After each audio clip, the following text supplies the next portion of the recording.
Deuxième partie. Ma présence et les politesses de Monsieur de T dissipèrent tout ce qui pouvait rester de chagrin à Manon.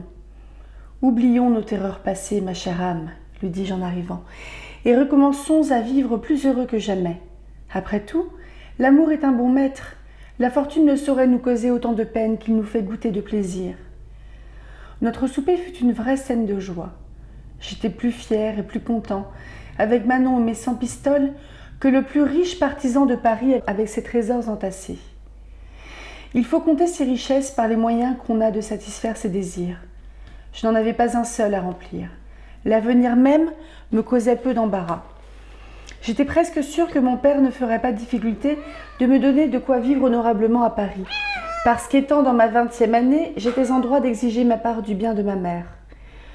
Je ne cachais point à Manon que le fond de mes richesses n'était que de 100 pistoles. C'était assez pour attendre tranquillement une meilleure fortune, qui ne semblait ne me pouvoir manquer, soit par mes droits naturels ou par les ressources du jeu. Ainsi, pendant les premières semaines, je ne pensais qu'à jouir de ma situation, et la force de l'honneur, autant qu'un reste de ménagement pour la police, me faisait remettre de jour en jour à renouer avec les associés de l'hôtel de T. Je me réduisis à jouer dans quelques assemblées moins décriées, où ma faveur du sort m'épargna l'humiliation d'avoir recours à l'industrie.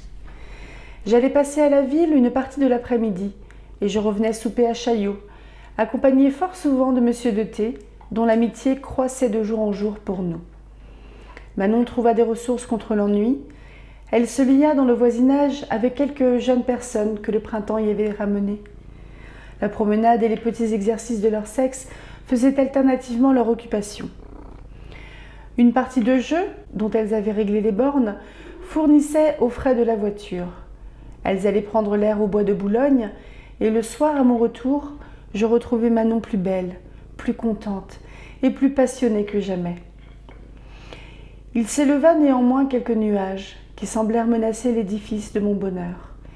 Mais ils furent nettement dissipés, et l'humeur folâtre de Manon rendit le dénouement si comique que je trouve encore de la douceur dans un souvenir qui me représente sa tendresse et les agréments de son esprit. Le seul valet qui composait notre domestique me prit un jour à l'écart pour me dire, avec beaucoup d'embarras, qu'il avait un secret d'importance à me communiquer. Je l'encourageai à parler librement.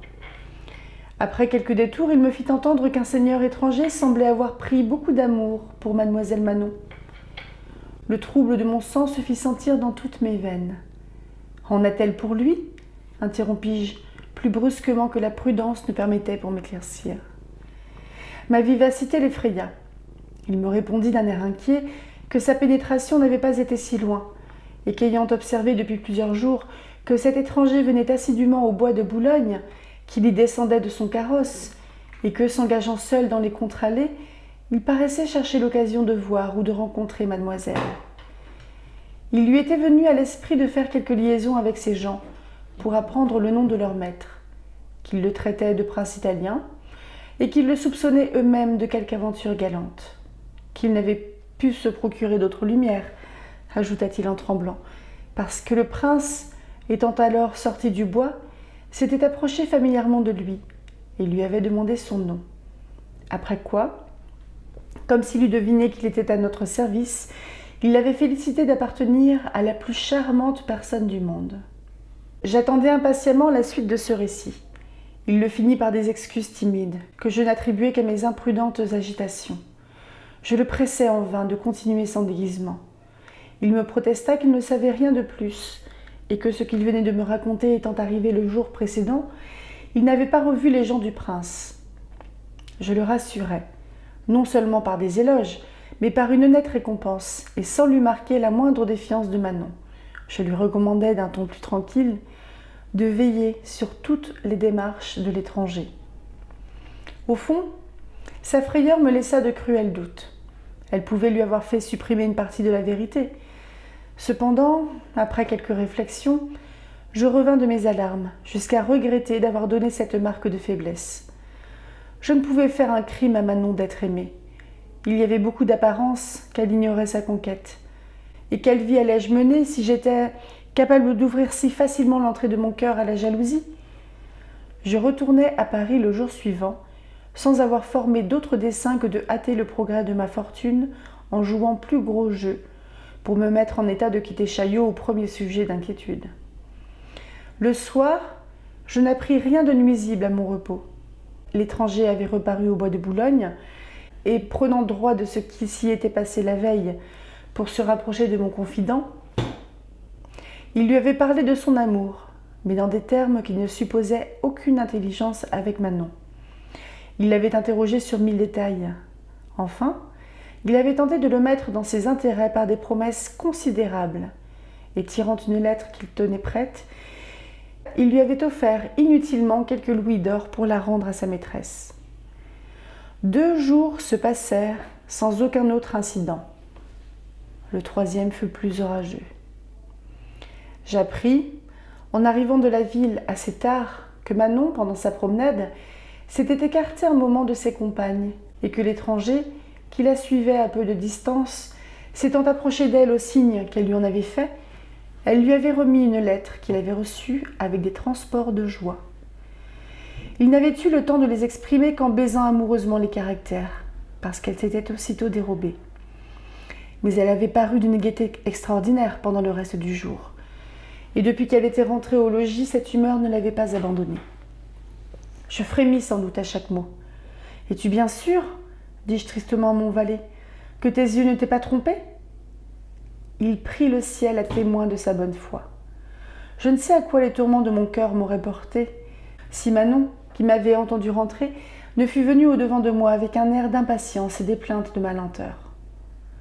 Elle n'attendit point ma réponse pour m'accabler de caresses, et lorsqu'elle se vit seule avec moi, elle me fit des reproches fort vifs de l'habitude que je prenais de revenir si tard. Mon silence, lui laissant la liberté de continuer, elle me dit que, depuis 3 semaines, je n'avais pas passé une journée entière avec elle, qu'elle ne pouvait soutenir de si longues absences, qu'elle me demandait du moins un jour par intervalle, et que dès le lendemain, elle voulait me voir près d'elle du matin au soir. « J'y serai, n'en doutez pas, » lui répondis-je d'un ton assez brusque. Elle marqua peu d'attention pour mon chagrin, et dans le mouvement de sa joie, qui me parut en effet d'une vivacité singulière, elle me fit 1000 peintures plaisantes de la manière dont elle avait passé le jour. « Étrange fille, me disais-je à moi-même, que dois-je attendre de ce prélude ? L'aventure de notre première séparation me revint à l'esprit. Cependant, je croyais voir dans le fond de sa joie et de ses caresses un air de vérité qui s'accordait avec les apparences. Il ne me fut pas difficile de rejeter la tristesse, dont je ne pus me défendre pendant notre souper sur une perte que je me plaignis d'avoir faite au jeu. J'avais regardé comme un extrême avantage que l'idée de ne pas quitter Chaillot le jour suivant fût venue d'elle-même. C'était gagner du temps pour mes délibérations. Ma présence éloignait toutes sortes de craintes pour le lendemain, et si je ne remarquais rien qui m'obligeât de faire éclater mes découvertes, j'étais déjà résolue de transporter le jour d'après mon établissement à la ville, dans un quartier où je n'eusse rien à démêler avec les princes. Cet arrangement me fit passer une nuit plus tranquille, mais il ne m'ôtait pas la douleur d'avoir à trembler pour une nouvelle infidélité. À mon réveil, Manon me déclara que, pour passer le jour dans notre appartement, elle ne prétendait pas que j'en eusse l'air plus négligé, et qu'elle voulait que mes cheveux fussent accommodés de ses propres mains. Je les avais fort beaux. C'était un amusement qu'elle s'était donné plusieurs fois, mais elle y apporta plus de soin que je ne lui en avais jamais vu prendre. Je fus obligée, pour la satisfaire, de m'asseoir devant sa toilette et d'essuyer toutes les petites recherches qu'elle imagina pour ma parure.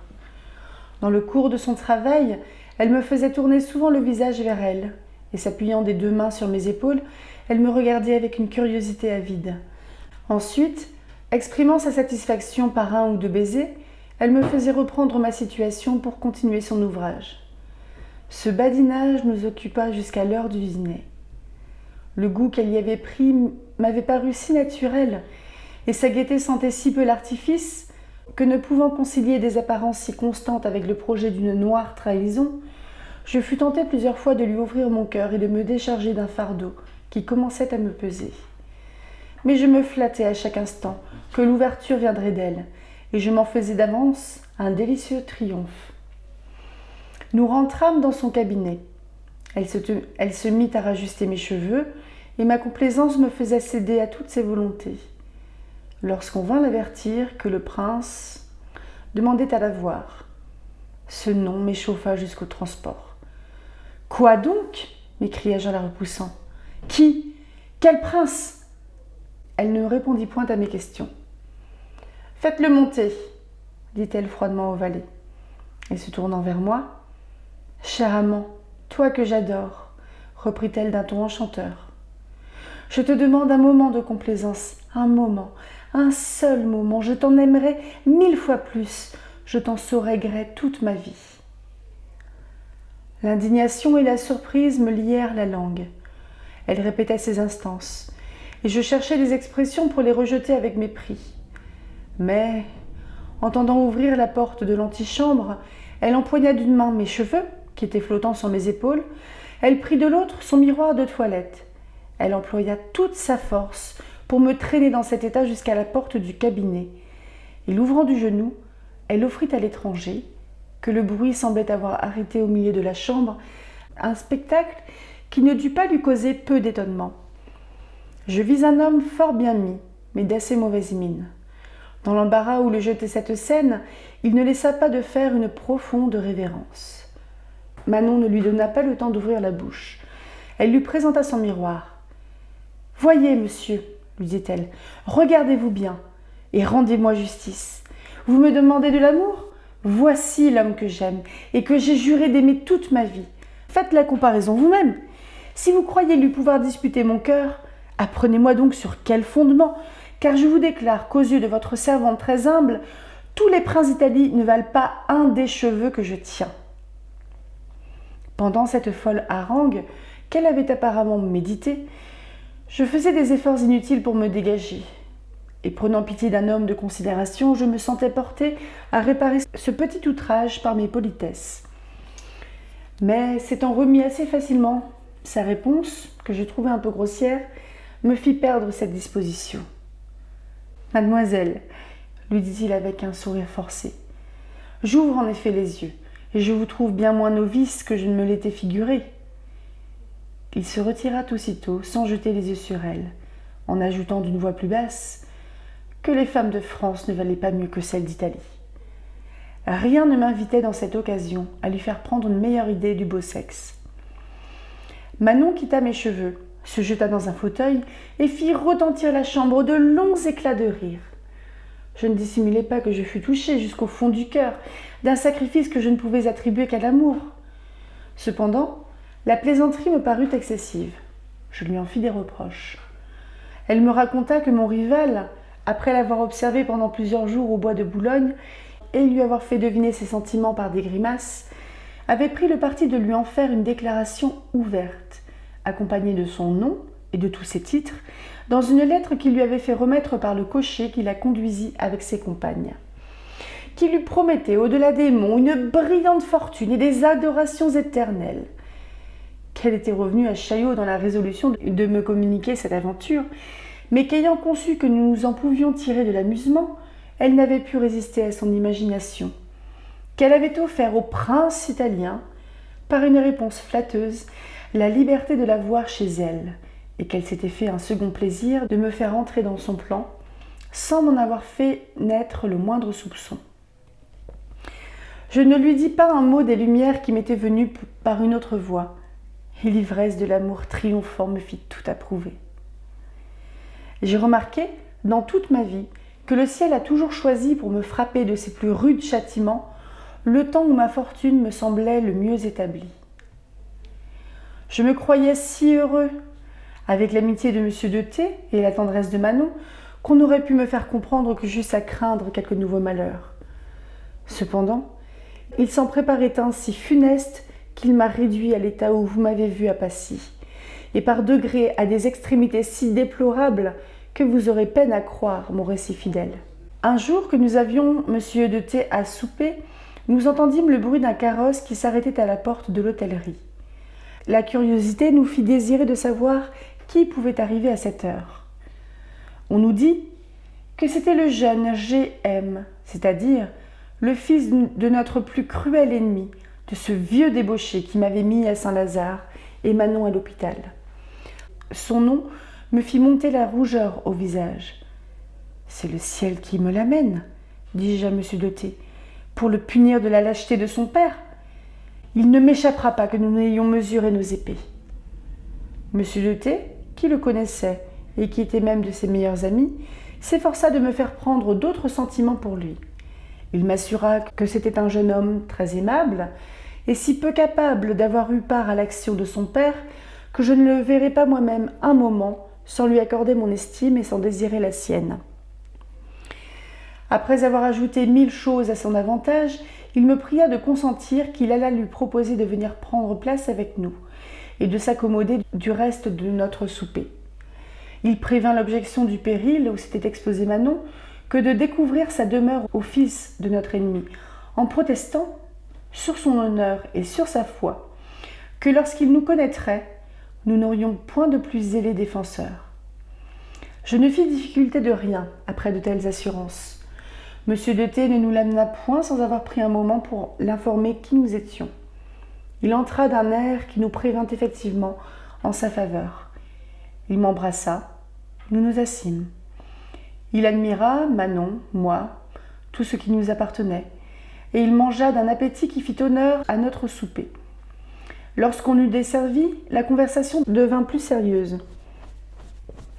Il baissa les yeux pour nous parler de l'excès où son père s'était porté contre nous. Il nous fit les excuses les plus soumises.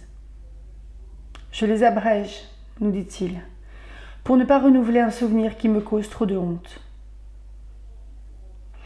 Si elles étaient sincères dès le commencement, elles le devinrent bien plus dans la suite, car il n'eut pas passé une demi-heure dans cet entretien que je m'aperçus de l'impression que les charmes de Manon faisaient sur lui.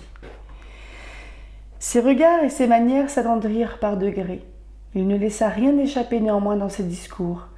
Mais sans être aidé de la jalousie, j'avais trop d'expérience en amour pour ne pas discerner ce qui venait de cette source. Il nous tint compagnie pendant une partie de la nuit, et il ne nous quitta qu'après s'être félicité de notre connaissance, et nous avoir demandé la permission de venir nous renouveler quelquefois l'offre de ses services. Il partit le matin avec M. de T, qui se mit avec lui dans son carrosse. Je ne me sentais, comme j'ai dit, aucun penchant à la jalousie. J'avais plus de crédulité que jamais pour les serments de Manon. Cette charmante créature était si absolument maîtresse de mon âme que je n'avais pas un seul petit sentiment qui ne fût de l'estime et de l'amour. Loin de lui faire un crime d'avoir plu au jeune G.M., j'étais ravie de l'effet de ses charmes, et je m'applaudissais d'être aimée d'une fille que tout le monde trouvait aimable. Je ne jugeais pas même à propos de lui communiquer mes soupçons. Nous fûmes occupés pendant quelques jours du soin de faire ajuster ses habits et à délibérer si nous pouvions aller à la comédie sans appréhender d'être reconnus. Monsieur de T revint nous voir avant la fin de la semaine. Nous le consultâmes là-dessus. Il vit bien qu'il fallait dire oui pour faire plaisir à Manon. Nous résolûmes d'y aller le même soir avec lui.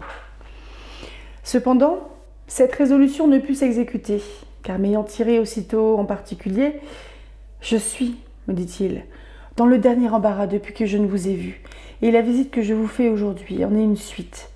G.M. aime votre maîtresse. Il m'en a fait confidence. Je suis son intime ami et disposée en tout à le servir, mais je ne suis pas moins le vôtre. J'ai considéré que ses intentions sont injustes, et je les ai condamnées. J'aurais gardé son secret s'il n'avait dessein d'employer pour plaire que les voies communes, mais il est bien informé de l'humeur de Manon. Il a su, je ne sais d'où, qu'elle aime l'abondance et les plaisirs.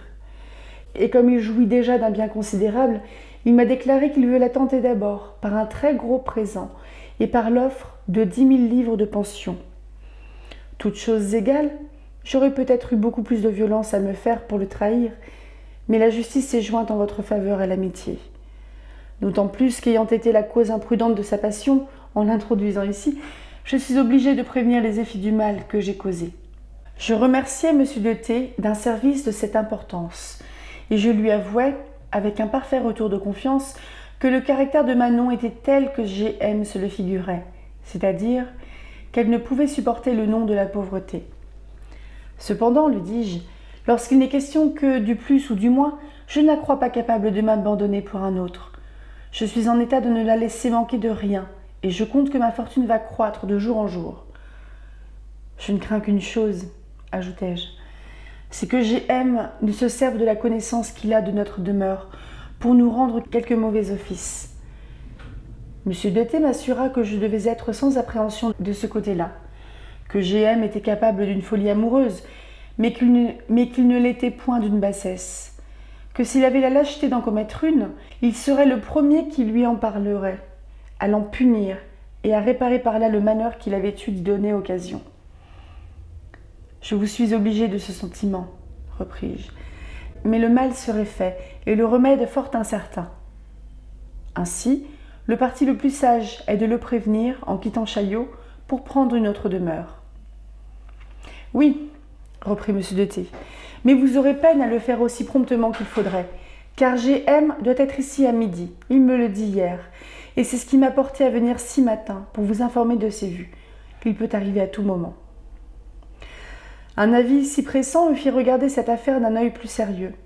Comme il me semblait impossible d'éviter la visite de G.M., et qu'il me le serait aussi sans doute d'empêcher qu'il ne s'ouvrît à Manon, je pris le parti de la prévenir moi-même sur le dessein de ce nouveau rival. Je m'imaginais que, me sachant instruit des propositions qu'il lui ferait, et les recevant à mes yeux, elle aurait assez de force pour les rejeter. Je découvris ma pensée à M. de T, qui me répondit que cela était extrêmement délicat. « Je l'avoue, lui dis-je, mais toutes les raisons qu'on peut avoir d'être sûr d'une maîtresse, je les ai de compter sur l'affection de la mienne. Il n'y aurait que la grandeur des offres qui pût l'éblouir, et je vous ai dit qu'elle ne connaît point l'intérêt. Elle aime ses aises, mais elle m'aime aussi, et dans la situation où sont mes affaires, je ne saurais croire qu'elle me préfère le fils d'un homme qui l'a mise à l'hôpital. » En un mot, je persistais dans mon dessein, et m'étant retirée à l'écart avec Manon, je lui déclarai naturellement tout ce que je venais d'apprendre. Elle me remercia de la bonne opinion que j'avais d'elle, et elle me promit de recevoir les offres de G.M. d'une manière qui lui ôterait l'envie de les renouveler. « Non, lui dis-je, il ne faut pas l'irriter par une brusquerie, il peut nous nuire. »« Mais tu sais assez, toi, friponne, ajoutai-je en riant, comment te défaire d'un amant désagréable ou incommode ?» Elle reprit, après avoir un peu rêvé. « Il me vient un dessein admirable, s'écria-t-elle, et je suis toute glorieuse de l'invention. G.M. est le fils de notre plus cruel ennemi. Il faut nous venger du père, non pas sur le fils, mais sur sa bourse. Je peux l'écouter, accepter ses présents et me moquer de lui. »« Le projet est joli, lui dis-je, mais tu ne songes pas, mon pauvre enfant, que c'est le chemin qui nous a conduit droit à l'hôpital. » J'eus beau lui représenter le péril de cette entreprise, elle me dit qu'il ne s'agissait que de bien prendre nos mesures, et elle répondit à toutes mes objections. « Donnez-moi un amant qui n'entre point aveuglément dans tous les caprices d'une maîtresse adorée, et je conviendrai que j'eus tort de céder si facilement. »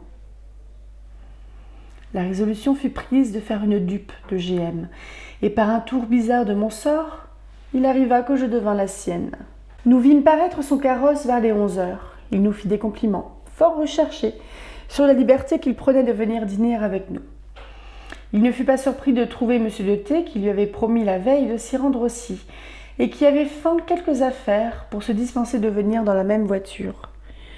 Quoiqu'il n'y eût pas un seul de nous qui ne portât la trahison dans le cœur, nous nous mîmes à table avec un air de confiance et d'amitié. G.M. trouva aisément l'occasion de déclarer ses sentiments à Manon. Je ne dus pas lui paraître gênant, car je m'absentais exprès pendant quelques minutes. Je m'aperçus, à mon retour, qu'on ne l'avait pas désespéré par un excès de rigueur. Il était de la meilleure humeur du monde. J'affectais de le paraître aussi. Il riait intérieurement de ma simplicité et moi de la sienne. Pendant toute l'après-midi, nous fûmes l'un pour l'autre une scène fort agréable. Je lui ménageai encore, avant son départ, un moment d'entretien particulier avec Manon, de sorte qu'il eut lieu de s'applaudir de ma complaisance autant que de la bonne chère. Aussitôt qu'il fut monté en carrosse avec M. de T, Manon accourut à moi les bras ouverts et m'embrassa en éclatant de rire. Elle me répéta ses discours et ses propositions sans y changer un mot. Il se réduisait à ceci. Il l'adorait. Il voulait partager avec elle 40 000 livres de rente dont il jouissait déjà, sans compter ce qui l'attendait après la mort de son père. Elle allait être maîtresse de son cœur et de sa fortune, et pour gage de ses bienfaits, il était prêt à lui donner un carrosse, un hôtel meublé, une femme de chambre, 3 laquais et un cuisinier. « Voilà un fils, dis-je à Manon, bien autrement généreux que son père. »« Parlons de bonne foi, ajoutai-je. Cette offre ne vous tente-t-elle point ?»« Moi ?» répondit-elle, en ajustant à sa pensée 2 vers de Racine. « Moi, vous me soupçonnez de cette perfidie ? Moi, je pourrais souffrir un visage odieux qui rappelle toujours l'hôpital à mes yeux ? Non, repris-je, en continuant la parodie. J'aurais peine à penser que l'hôpital, madame, fût un trait dont l'amour l'eût gravé dans votre âme. Mais c'en est un bien séduisant qu'un hôtel meublé avec un carrosse et 3 laquais. Et l'amour en a peu d'aussi fort. Elle me protesta que son cœur était à moi pour toujours, et qu'il ne recevrait jamais d'autres traits que les miens. Les promesses qu'il m'a faites, me dit-elle, sont un aiguillon de vengeance plutôt qu'un trait d'amour. Je lui demandai si elle était dans le dessein d'accepter l'hôtel et le carrosse. Elle me répondit qu'elle n'en voulait qu'à son argent. La difficulté était d'obtenir l'un sans l'autre. Nous résolûmes d'attendre l'entière explication du projet de G.M. dans une lettre qu'il lui avait promis de lui écrire. Elle la reçut en effet le lendemain par un laquais sans livrée qui se procura fort adroitement l'occasion de lui parler sans témoin. Elle lui dit d'attendre sa réponse et elle vint m'apporter aussitôt sa lettre. Nous l'ouvrîmes ensemble. Outre les lieux communs de tendresse, elle contenait le détail des promesses de mon rival. Il ne bornait point sa dépense. Il s'engageait à lui compter 10 000 francs en prenant possession de l'hôtel et à réparer tellement les diminutions de cette somme qu'elle l'eut toujours devant elle en argent comptant. Le jour de l'inauguration n'était pas reculé trop loin. Il ne lui en demandait que 2 pour les préparatifs et il lui marquait le nom de la rue et de l'hôtel où il lui promettait de l'attendre l'après-midi du second jour si elle pouvait se dérober de mes mains. C'était l'unique point sur lequel il la conjurait de le tirer d'inquiétude. Il paraissait sûr de tout le reste, mais il ajoutait que, si elle prévoyait de la difficulté à m'échapper, il trouverait le moyen de rendre sa fuite aisée. G.M. était plus fin que son père. Il voulait tenir sa proie avant que de compter ses espèces. Nous délibérâmes sur la conduite que Manon avait à tenir. Je fis encore des efforts pour lui ôter cette entreprise de la tête, et je lui en représentais tous les dangers. Rien ne fut capable d'ébranler sa résolution. Elle fit une courte réponse à G.M. pour l'assurer qu'elle ne trouverait pas de difficulté à se rendre à Paris le jour marqué et qu'il pouvait l'attendre avec certitude. Nous réglâmes ensuite que je partirais sur le champ pour aller louer un nouveau logement dans quelques villages de l'autre côté de Paris et que je transporterais avec moi notre petit équipage. Que le lendemain après-midi, qui était le temps de son assignation, elle se rendrait de bonne heure à Paris, qu'après avoir reçu les présents de G.M., elle le prierait instamment de la conduire à la Comédie, qu'elle prendrait avec elle tout ce qu'elle pourrait porter de la somme et qu'elle chargerait du reste mon valet, qu'elle voulait mener avec elle. C'était toujours le même qui l'avait délivré de l'hôpital et qui nous était infiniment attachés. Je devais me trouver avec un fiacre à l'entrée de la rue Saint-André-des-Arcs et l'y laisser vers les 7 heures pour m'avancer dans l'obscurité à la porte de la Comédie. Manon me promettait d'inventer des prétextes pour sortir un instant de sa loge et de l'employer à descendre pour me rejoindre. L'exécution du reste était facile. Nous aurions regagné mon fiacre en un moment et nous serions sortis de Paris par le faubourg Saint-Antoine, qui était le chemin de notre nouvelle demeure. Ce dessein, tout extravagant qu'il était, nous parut assez bien arrangé. Mais il y avait dans le fond une folle imprudence à s'imaginer que, quand il eut réussi le plus heureusement du monde, nous eussions jamais pu nous mettre à couvert des suites. Cependant, nous nous exposâmes avec la plus téméraire confiance. Manon partit avec Marcel. C'est ainsi que se nommait notre valet. Je la vis partir avec douleur. Je lui dis en l'embrassant : « Manon, ne me trompez point. Me serez-vous fidèle ?» Elle se plaignit tendrement de ma défiance et elle me renouvela tous ses serments. Son compte était d'arriver à Paris sur les 3 heures. Je partis après elle. J'allais me morfondre le reste de l'après-midi dans le café de Ferré, au pont Saint-Michel. J'y demeurai jusqu'à la nuit. J'en sortis alors pour prendre un fiacre que je postais suivant notre projet à l'entrée de la rue Saint-André-des-Arcs. Ensuite, je gagnai à pied la porte de la Comédie. Je fus surpris de n'y pas trouver Marcel, qui devait être à m'attendre. Je pris patience pendant 1 heure, confondu par une foule de laquais, et l'œil ouvert sur tous les passants. Enfin, 7 heures étant passées, sans que j'eusse rien aperçu qui eût rapport à nos desseins, je pris un billet de parterre pour aller voir si je découvrirais Manon et G.M. dans les loges. Il n'y était ni l'un ni l'autre. Je retournai à la porte, où je passai encore un quart d'heure, transporté d'impatience et d'inquiétude. N'ayant rien vu paraître, je rejoignis mon fiacre, sans pouvoir m'arrêter à la moindre résolution. Le cocher, m'ayant aperçu, vint quelques pas au-devant de moi pour me dire, d'un air mystérieux, qu'une jolie demoiselle m'attendait depuis 1 heure dans le carrosse, qu'elle m'avait demandé, à des signes qu'il avait bien reconnus, et qu'ayant appris que je devais revenir, elle avait dit qu'elle ne s'impatienterait point à m'attendre.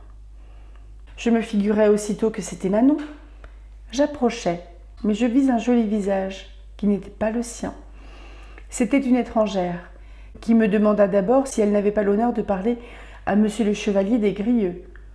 Je lui dis que c'était mon nom. « J'ai une lettre à vous rendre, reprit-elle, qui vous instruira du sujet qui m'amène, et par quel rapport j'ai l'avantage de connaître votre nom. » Je la priai de me donner le temps de la lire dans un cabaret voisin. Elle voulut me suivre, et elle me conseilla de demander une chambre à part. « De qui vient cette lettre ?»